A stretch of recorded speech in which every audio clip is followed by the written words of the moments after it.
श्री स्वामी समर्थ. जय जय स्वामी समर्थ. श्री स्वामी समर्थ.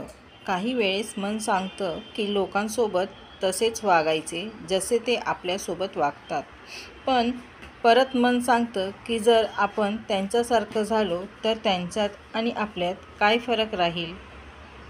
जेव्हापासून माणसाने सज्जनपणाचे माप आपल्या हिशोबाने लावायला सुरुवात केली तेव्हापासून मी देवाला एकच विनंती करते की देवा, मी जशी आहे तशीच बरी आहे.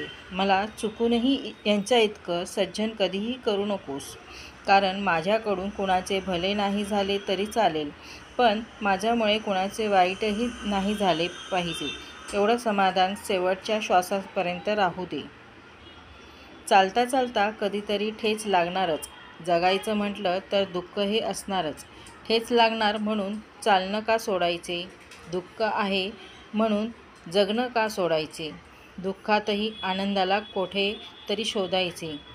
आतून रडतानाही दुसऱ्यांना हसवायचे. यालाच जगणं असे म्हणतात.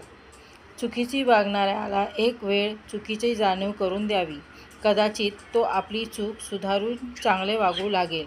मात्र गद्दारी करणाऱ्याला मात्र कधीही माफी देऊ नका, कारण तो एक ना एक दिवस पाठीत खंजीर खुपसणारच. हे कटू सत्य आहे.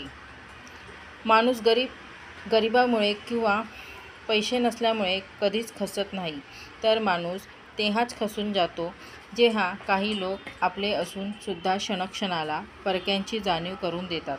हीच खरी वस्तुस्थिती आहे.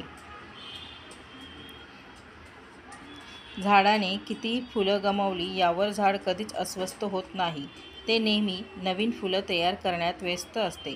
तसेच आयुष्यात काय गमावले हे दुःख विसरून नवीन काय मिळवू शकतो यातच जीवनाचा अर्थ असतो.